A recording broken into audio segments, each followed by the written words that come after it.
Some HOAs think they can control everything around them, but this time they picked the wrong target. They tried to evict a ranch owner from his own land, only to find themselves trapped in a deal that tripled their rent and stripped away their parking lot. And I'm watching this story unfold from the United States. The ranch had stood for decades, long before the subdivision even existed.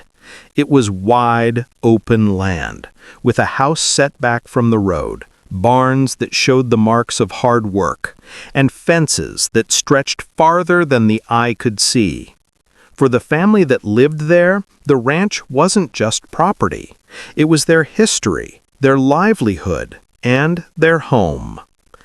But when a shiny new neighborhood grew up beside it, complete with neatly paved streets, manicured lawns, and a loud homeowners association, trouble began to creep closer. The HOA board saw the ranch not as part of the community, but as something in their way. At first, their complaints were small. They said the fences looked too old, that the barn roof was unsightly, that the livestock was noisy and didn't fit the modern image of their neighborhood. They sent letters, each one more aggressive than the last, demanding changes the rancher had no obligation to make. He wasn't part of the HOA. He didn't pay their fees, and their rules held no power over him. But the board didn't see it that way. They wanted control, and when they couldn't get it, they turned hostile. One day, the rancher opened a letter that went further than any before.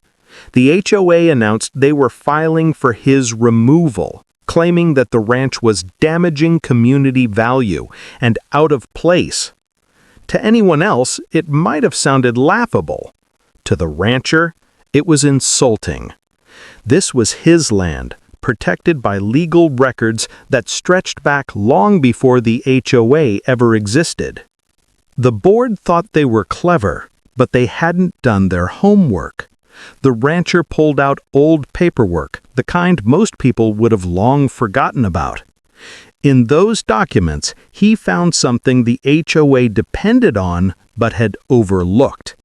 Years before the subdivision was built, part of his ranch land had been leased out. That small slice of property had been turned into the HOA's precious parking lot, the one they used for meetings, events, and guest overflow. Without it, their neat little streets would have turned into a crowded mess. And here was the catch. The lease was about to expire. The terms gave the rancher full authority to set the new conditions. The HOA had just threatened to take his home, but he now held the power to take away theirs, or at least the space they depended on. When renewal time came, the rancher didn't back down. He drafted the new terms, raising their rent to 3 times the original price. If they didn't like it, the parking lot would be fenced off and folded back into his land.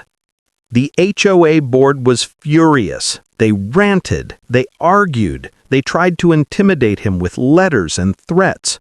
But none of it mattered. The lease was binding, and the rancher's rights were ironclad. They had no leverage. Reluctantly, the HOA signed. But the new rent hammered their budget. Suddenly, money that had once gone into projects and events was being drained by their own arrogance. Homeowners saw their fees climb higher, and soon whispers spread through the community. People wanted to know why they were suddenly paying so much more. The HOA tried to hide the truth, but secrets like that never stay buried. It wasn't long before word got around. The HOA had picked a fight with the ranch, lost, and dragged the entire neighborhood into the mess. And the rancher wasn't done making his point. With the parking lot secured, he looked at the rest of his land. He decided to expand. Permits were filed, Contractors were hired, and soon new fencing went up alongside the subdivision. Equipment arrived, and sheds began rising near the boundary. To the HOA, it was an eyesore. To the rancher, it was a clear message: his land, his rules. The HOA tried again to fight back, filing complaints about noise, construction, and zoning. But the county sided with the ranch every time. His land had been grandfathered into regulations long before their neighborhood existed. He had every right to do as he pleased. Neighbors began to turn on the board.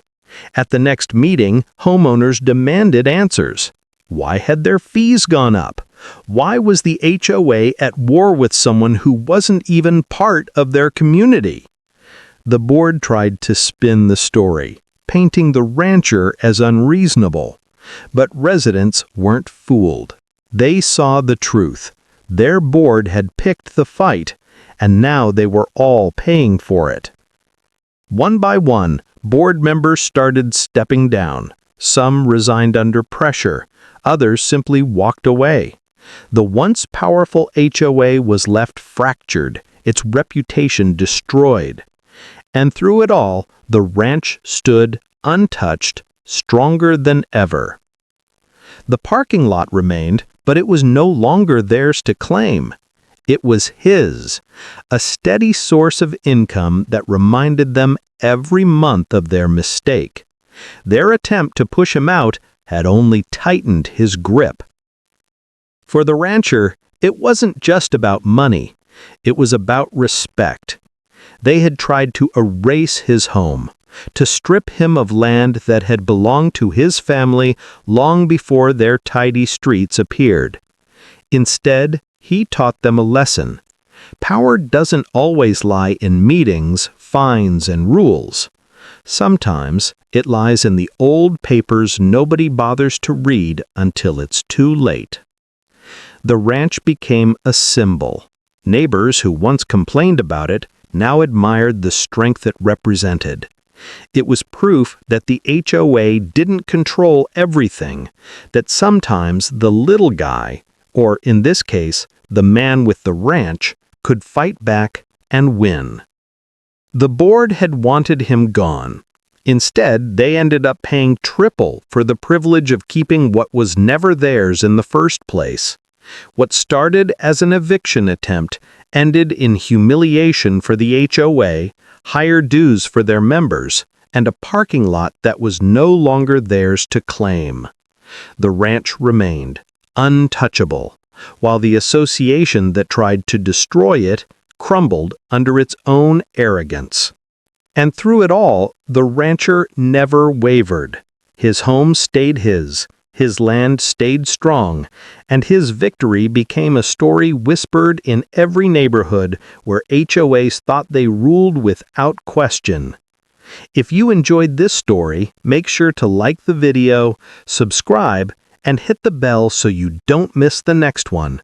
More wild HOA and Karen stories are coming your way.